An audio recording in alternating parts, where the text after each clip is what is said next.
Vamos abrir as nossas Bíblias em Daniel, capítulo 2, versículo de 32 a 35. Vamos aqui então dando sequência ao estudo de Daniel e eu espero em Deus que Daniel vá ajudando você a cada dia a ver a manifestação do poder de Deus através da vida de homens pelos quais ele tem escolhido para fazer a sua justiça. Daniel capítulo 2, versículo 32. A cabeça da estátua era de ouro fino, o seu peito e os seus braços de prata, o seu ventre e as suas coxas de bronze, as suas pernas de ferro, os seus pés em parte de ferro e em parte de barro. Estava vendo isto, quando uma pedra foi cortada sem auxílio de mãos, a qual feriu a estátua nos pés de ferro e de barro e os esmiuçou.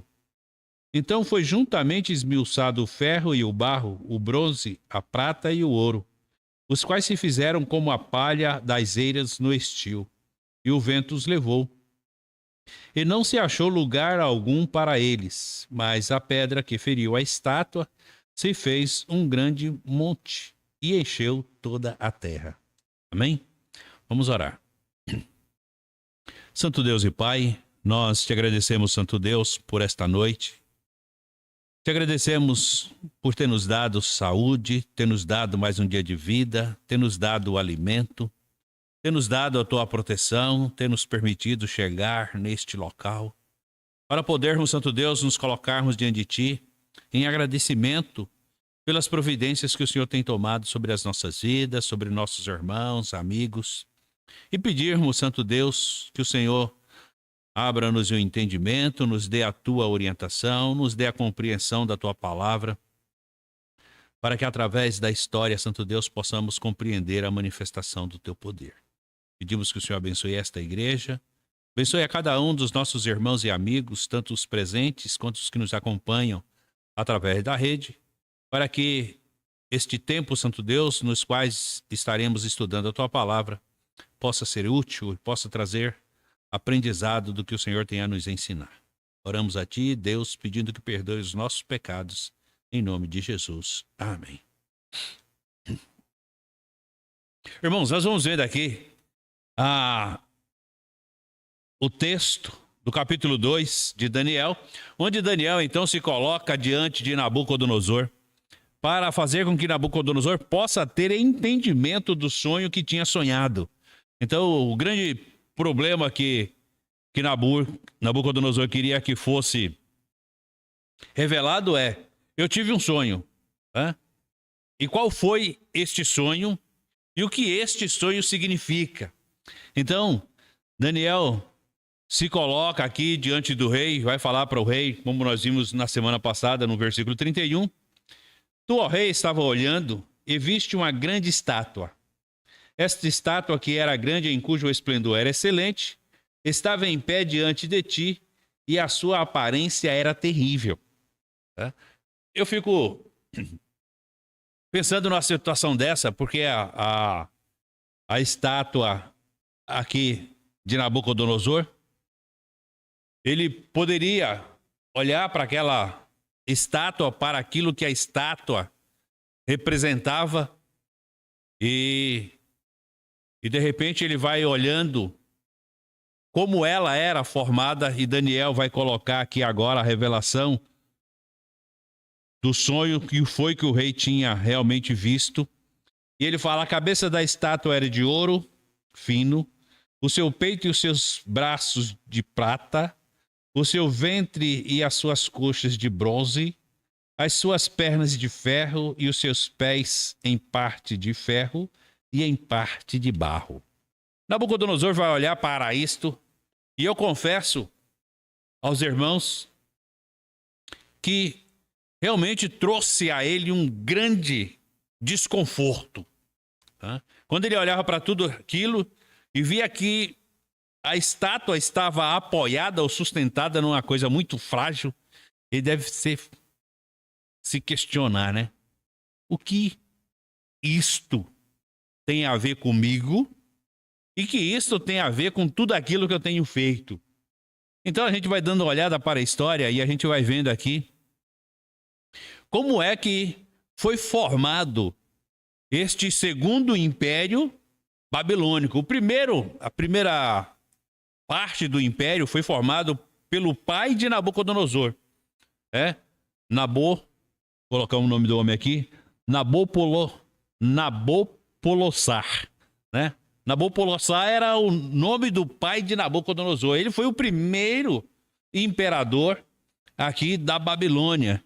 Então, quando o pai de Nabucodonosor, ele derrota os assírios, ele começa ali, então, fazer uma parceria com os medos persa, derrotando a Assíria e formando já o Império Babilônico. E Nabucodonosor entra aqui depois do pai ter destruído ali Assurbanipal, que era o imperador da Síria.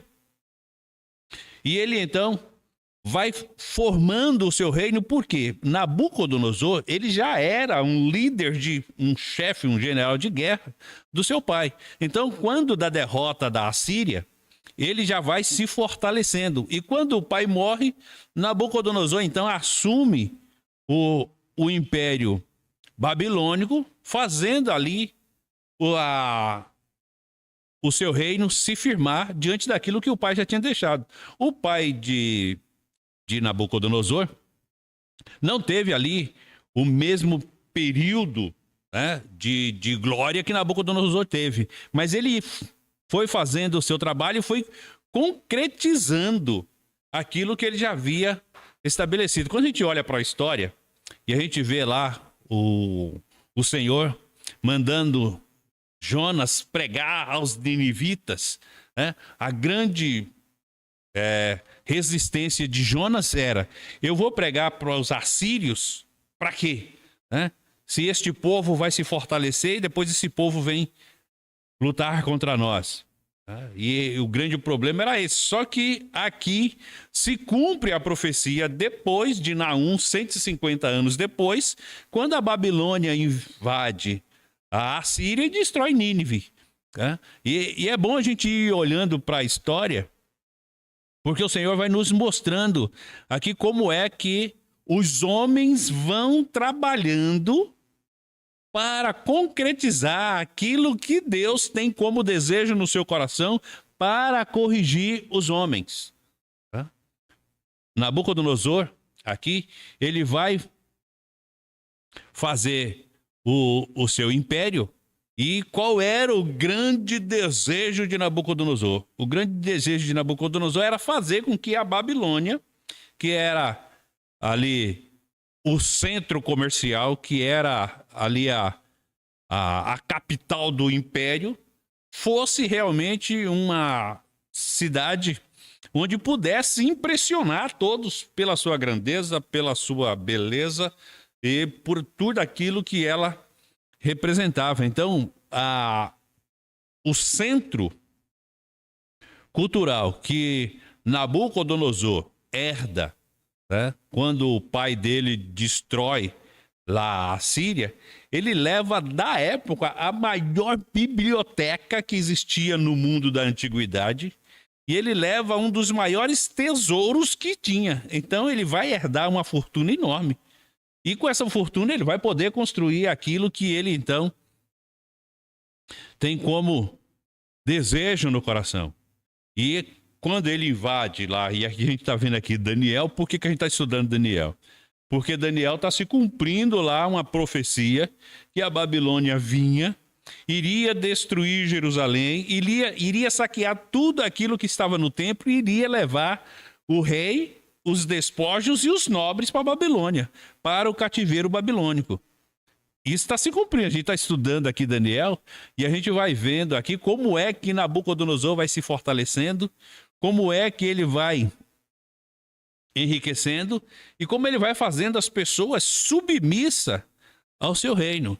Então, quando Nabucodonosor invade a Jerusalém, ele invade Jerusalém e ele acaba levando aqui Daniel, e ele acaba levando tudo que tinha de riqueza lá do Templo de Salomão. E a gente vai olhando para essa história e a gente vai vendo que quando os judeus vai sendo dominado ali por Nabucodonosor, ele vai fazendo com que cada vez mais aqueles que estavam ao seu redor vai ficando mais temerosos, né? E vai vendo ali o poder que Nabucodonosor vai adquirindo. Porque quando as pessoas olhavam para Jerusalém, falavam assim, quem é que vai invadir isto? Né? Quem luta com este povo não é o homem. Ou por este povo não é o seu exército. Quem luta por este povo é Deus. E ninguém vai conseguir destruir este povo. Né? Quem é que vai invadir essa fortaleza? Quem é que vai invadir o império, né, que foi construído lá por Saul, que foi construído por Davi, que foi construído por Salomão? Quem é que vai? E as pessoas ficam com esse negócio na cabeça. E a Babilônia vai lá e leva tudo embora. Então, Nabucodonosor, aqui, né, quando o seu pai invade lá a cidade de Assur, invade a cidade de Nínive, e ele leva toda a riqueza para a Babilônia, ele vai dando suporte, da mesma forma que Davi deu suporte lá a Salomão para construir o templo com todas as riquezas, com todo o material necessário que ele possuía. O pai de Nabucodonosor fez a mesma coisa com ele.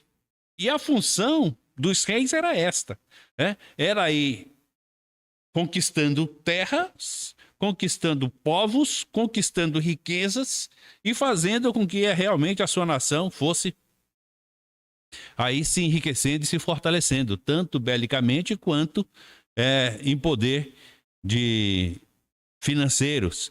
Né? Então a gente olha para esta história e aí a gente vai entendendo melhor a preocupação de Nabucodonosor quando ele tem o sonho e ele vê aquela estátua e fala assim, o que é que isto representa? Né? E talvez o grande questionamento dele poderia ser, aonde foi que eu falhei? Né?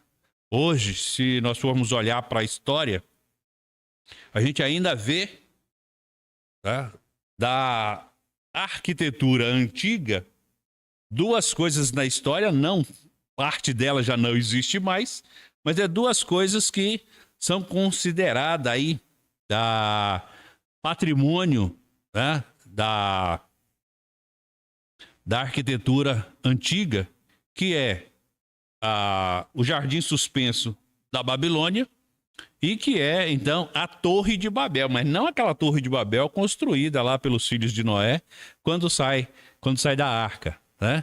Aqui a Torre de Babel aqui que Nabucodonosor constrói é o zigurate, né? Que é uma série de pilares onde ele vai no topo deste pilar construir aí então um observatório astronômico para poder ter uma visão melhor daquilo que ele poderia compreender, né? Que as pessoas era muito voltada para a astrologia e aquilo que a gente vê os astrólogos fazendo, que é dar uma posição futurística a respeito da vida do ser humano através dos astros, era isso que ele então tinha como desejo em construir ali o seu zigurate, né? Então ele ia fazendo por camadas e ia colocando o mais alto possível. Foi a mesma intenção que tiveram lá quando houve a mistura das línguas na construção da Torre de Babel. E isso aí vai fazendo com que Nabucodonosor, ao construir a sua Torre de Babel e ao construir o Jardim Suspenso de Babilônia, ele vai mostrando o poder que ele tem. Tá? A segunda história tinha torres neste Jardim Suspenso da Babilônia que dava mais de 100 metros de altura. Então ele ia fazendo os patamares, em cada patamar ele ia construindo um jardim, ia plantando suas árvores, ia fazendo as suas plantações e ia subindo isto. Tá? E isto, quanto mais alto ficava, mais belo ficava. E ele colocava lá os seus escravos o tempo todo para ir fazendo com que a água ficasse correndo como cascata, regando aquele negócio o tempo todo. Era bonito? Poderia ser. E Nabucodonosor olha, quando ele está lá no seu sonho, fala assim, essa não é a grande Babilônia que eu construí? A gente vai ver isso aí lá no capítulo 4. Realmente ele poderia estar parado no palácio dele, olhando tudo aquilo que havia feito e se vangloriando daquilo. Então o Senhor aqui vai mostrar para Nabucodonosor algo que o incomoda muito, né? E faz realmente ele ficar bastante pensativo. E quando ele olhava para aquilo que ele havia construído, qual era ali, e eu falo assim, para mim, Nabucodonosor era um camarada muito inteligente, né? Ele montou um sistema de governo onde ele ficava no topo da cadeia e todos aqueles ministérios que davam suporte a ele, era tudo debaixo das suas ordens. E é interessante a forma que ele fez isto, porque quando o seu pai dominava, o forte da Babilônia era somente a agricultura. Na época de Nabucodonosor, por causa da torre, da construção da Torre de Babel, ou zigurate, né, que o mais correto é o zigurate, né, não a Torre de Babel, porque a Torre de Babel era mais baseada na construção anterior, e o jardim suspenso, toda a economia da Babilônia era praticamente baseada na agricultura. Com Nabucodonosor, as coisas mudaram. Então, o pessoal começou a prestar mais serviço nas construções e o povo que construía passou a ter renda, não só da agricultura, mas também da construção de prédios, né? E as pessoas que prestavam serviço ali ia ganhando dinheiro também com a arquitetura e com todo aquele patrimônio que era formado. E uma outra coisa bastante interessante que Nabucodonosor desenvolveu, e desenvolveu com muita força, foi a produção de linho, né? Então, as pessoas trabalhavam muito no setor têxtil. Então, e era uma das fontes de renda muito lucrativa da Babilônia. E aí, quando você olha aqui para entender um pouco daquilo que Nabucodonosor se preocupa, quando ele começa a ver o império com a cabeça de ouro e com um pé de barro, e você, opa, onde é que eu errei?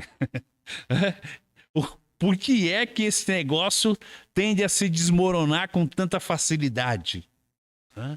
Onde é que está a sustentação deste império? Porque quando ele olhava para a Babilônia, todo o povo considerava a Babilônia como a rainha da Ásia, né? Não tinha império mais bonito, não tinha coisa com tanta pujança, não tinha coisa com tanto esplendor como a construção da Babilônia. E as pessoas olhavam para aqui e falavam assim, não pode. Então chamava a atenção de todo mundo, né? E Nabucodonosor, o camarada, ele era de guerra, né? Ele era um comandante, já lutava no exército do seu pai e o negócio dele era conquistar. O camarada não tinha limite. Então você pega aqui através de um levantamento feito, né? Então ele comanda as tropas do pai enquanto o pai estava no poder, conquista ali a Assíria e assume o comando da cidade de Assur e de Nínive. O pai morre, ele como rei, ele luta contra a Síria, ele luta contra o Egito, ele aniquila completamente os fenícios, ele derrota os egípcios, ele consegue fazer uma hegemonia em todo o Oriente Médio, ele conquista a Palestina, ele ataca as tribos noroeste da Arábia, ele conquista Jerusalém e ele então não tinha limite. Quanto mais países ele pudesse agregar em volta da Babilônia, ele agregava, né? E ele começava a dominar tudo aquilo. E é interessante, agora você olha para este homem e vê este homem com todo poder, com toda a glória na mão, e o Senhor então fala para Nabucodonosor, né? O poder não está nas suas mãos, mas nas minhas.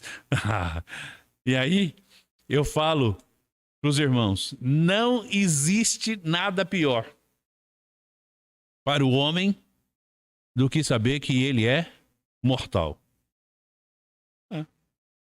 Nabucodonosor, ele viveu bem mais do que seu pai, né? Dá aí a entender que através do tempo, Nabucodonosor deve ter vivido aproximadamente 80 anos, né? Teve ali 40 anos, 40 e poucos anos de reinado. Foi um dos reinados mais longevo, mesmo que o Império Babilônico não tenha demorado nem 100 anos, né? Foi o seu pai, depois foi ele, depois foi um cunhado dele, depois foi um sobrinho, mas foi duração pouca. Era 2 anos, era 3 anos, e aí um ia matando o outro, ia se arrebentando. Mas durou pouco tempo. Depois vem os Medos Persas, como nós já vimos, através lá de Dario, e assume e derrota a Babilônia, e aí liberta o povo de Israel que estava aprisionado na Babilônia. Então, este império babilônico que agora Daniel está falando para Nabucodonosor e que causa realmente terror, a aparência deste rei na Nabucodonosor, é ele olhar e ver que a estátua, na forma que foi desenhada,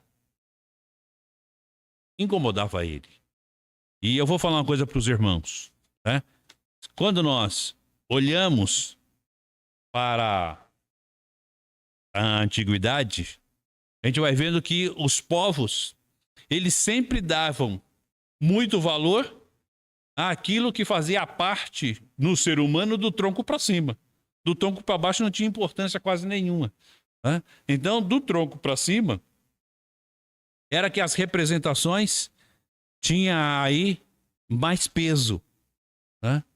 E eu vou falar uma coisa para os irmãos. Olha para nós, né? Você pode estar com a cabeça boa, você pode estar com um tronco bom, você pode ter um bom movimento, mas se do joelho para baixo o negócio não funciona, acabou. Hã? Você vai fazer o quê? Você vai ter problema de locomoção, você vai ter problema de fazer um monte de coisa, vai começar a ter dificuldade. Quando Nabucodonosor olha para essa situação e Daniel fala para ele, o que é que representa isto? Tá? Onde é que está o grande problema de Nabucodonosor? É ele saber que a escala apresentada, e esta escala aqui, já estava sendo representada bem antes de Daniel. Não na forma que Daniel desenha aqui, nem na forma que Nabucodonosor viu o seu sonho. Mas essa configuração dos metais, né? O ouro, a prata, o bronze e o ferro, já tinha essas configurações antes. Por quê? Como é que o pessoal avaliava os metais? Falei assim, por que o ouro é o metal de maior valor? É porque ele é amarelinho? Não, porque ele é o metal mais pesado. Não tem nenhum outro metal mais pesado do que ele. Pode ter mais resistente, mais pesado não. Então, o peso aqui dos metais vem o seu valor baseado nisso. Então, eu falei assim, o ouro, ele é mais pesado do que a prata. Então, ele tem mais valor. A prata é mais pesada que o bronze, então ele tem mais valor. O bronze é mais pesado que o ferro, então ele tem mais valor. E esta escala de valores é que vai fazer com que Nabucodonosor vai olhando para aquilo que sustenta e percebe que o império está sustentado em algo de pouco valor. Eu vou falar uma coisa para os irmãos, tá? Nós temos dificuldades para compreender isto. Tá?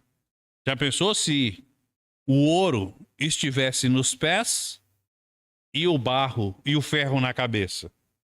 Aí você poderia olhar e falar assim, mano, camarada é bom para correr, mas não pensa. Ele pode até ter alguma agilidade para fazer alguma coisa, mas ele só faz se for comandado. Aqui não. A cabeça era boa. Ele tinha o domínio de todas as coisas. Só que chega uma hora que isto vai acabando. Isto vai acabando. E é bom nós olharmos para nós. Porque aí nós vamos vendo a brevidade dos dias e vamos vendo a fragilidade das coisas. E nós vamos percebendo que a gente não pode dar muita importância àquilo que é passageiro e que é perecível. Tem hora que a gente se pega a isto. Mas o que o Senhor está falando e nos mostrando aqui é assim, olha, atente-se para uma coisa. Quando Nabucodonosor olhava isso aqui, esta imagem que Daniel apresenta para ele, do versículo 32 e 33, e ele olha para a estátua, do jeito que ela foi cortada, o que é que Daniel diz para ele? Você estava vendo isto?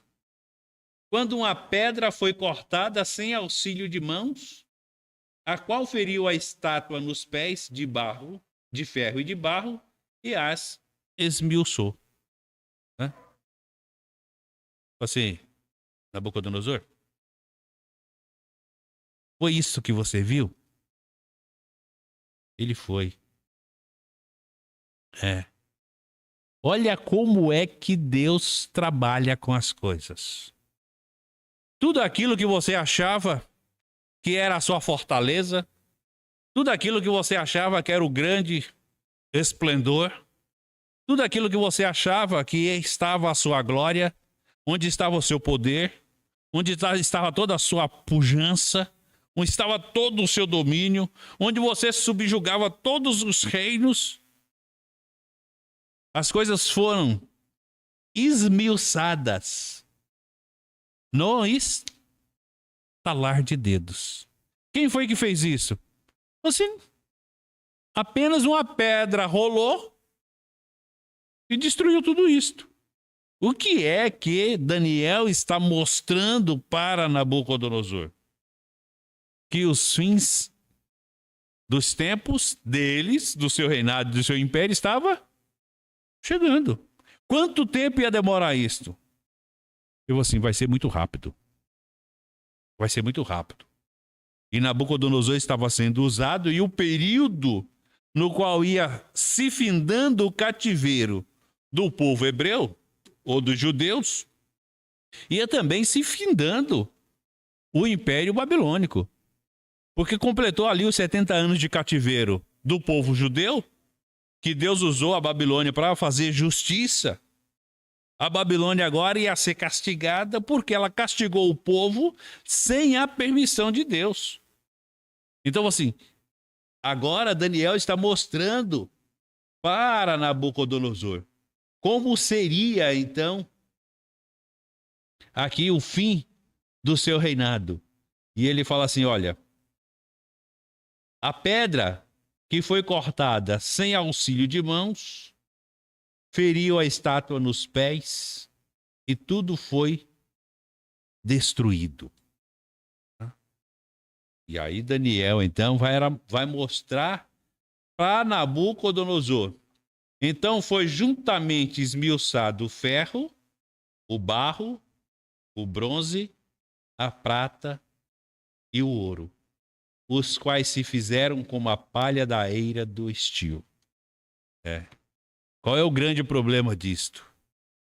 É que quando o Senhor fala em palha aqui, ele vai falar sobre a destruição dos ímpios e dos gentios, daqueles que não quiseram saber nem fazer a vontade de Deus. E como é que o ímpio seria destruído? Num piscar de olhos. É assim que vai acontecer. O que Daniel está mostrando para Nabucodonosor aqui, ele fala assim, olha, tudo será destruído imediatamente e totalmente. Quando Os medos persas, que era da mesma forma que a figura de linguagem usada para invadir Jerusalém, foi o povo que vem do norte, irá invadir e destruir Jerusalém. A figura de linguagem que foi usada aqui com a invasão dos medos persas para destruir a Babilônia foi da mesma forma. O povo que vem do norte vai fazer justiça e vai destruir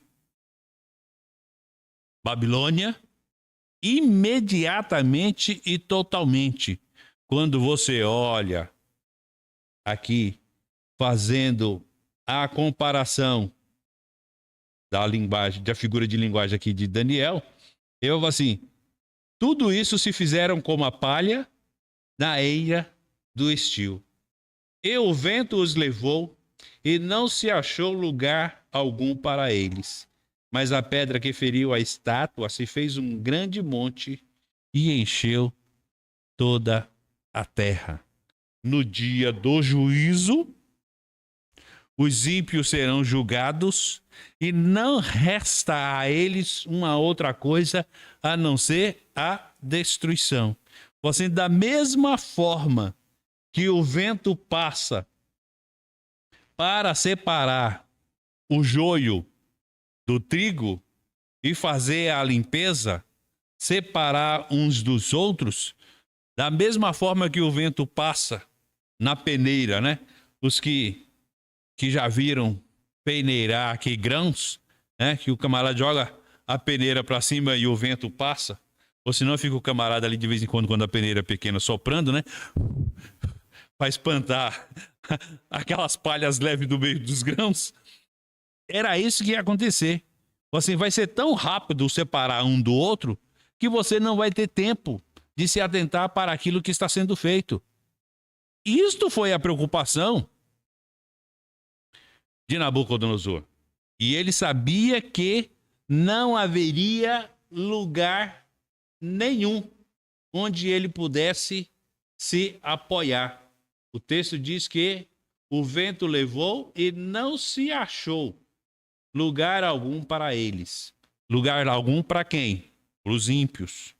Lugar algum para quem? Para aqueles que eram como a palha, que seria destruídos como o Senhor, quando o Senhor viesse fazer justiça. E qual era a justiça que o Senhor iria fazer? Destrói tudo na Babilônia. Destrói homem, destrói as mulheres, destrói crianças, destrói animais, destrói tudo. Esse era a justiça. O que Nabucodonosor não estava entendendo era como o Senhor iria fazer justiça através daquilo que o Senhor tinha mostrado para ele através de sonhos. E agora Daniel, então, vai trazer o entendimento dele a isto. É por isso que quando Daniel vai falar do sonho para Nabucodonosor, e Nabucodonosor fala assim, não, pode falar, o que foi que você viu? Eu vou assim, não, seja este castigo aos inimigos do rei e não ao rei meu senhor. Porque ele sabia que o castigo que Deus traria sobre a Babilônia era maior do que o que Nabucodonosor poderia suportar. Irmãos, não tem uma forma mais clara de nós realmente atentarmos para aquilo que Deus tem nos ensinado e mostrado do que esta. Olha para esse texto. A forma que Deus fala para Nabucodonosor, agora trazendo esclarecimento através de Daniel, é aquilo que a gente fala todos os dias quando está ministrando a palavra de Deus. Os irmãos, os ímpios serão como a palha. Quando o Senhor vier fazer justiça, não vai sobrar nada, porque a justiça de Deus vai limpar de tal forma que quando o vento passar, isto é, o sopro do Espírito, vai separar o trigo do joio, e o joio não terá um outro destino a não ser o fogo. E quando cair no fogo, rapidamente será devorado. Isso é justiça de Deus. Um dia isso vai acontecer? Vai. Quando? Não sei. Não sei. Mas vai acontecer. O que é que eu tenho que estar atento? Aí você vai lá para o Salmo 1, quando o Senhor diz àqueles que o conhecem, você, ó, bem-aventurado o homem que não anda segundo o conselho dos ímpios, nem se detém no caminho dos pecadores, nem se assenta na roda dos escarnecedores. Antes tem o seu prazer na lei do Senhor e nela medita de dia e de noite. O que ele fala depois? Os ímpios não prosperam, porque os ímpios não são assim, mas são como a moinha que o vento espalha. Pelo que os ímpios não subsistirão no juízo, nem os pecadores na congregação do justo, pois o Senhor conhece o caminho dos justos, mas o caminho dos ímpios perecerá. O que o Senhor está falando?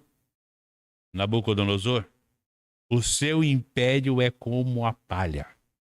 No dia do juízo, da mesma forma que a pedra soltou e os esmiuçou a sua estátua e ela foi destruída, todos os ímpios serão destruídos quando o Senhor fizer justiça.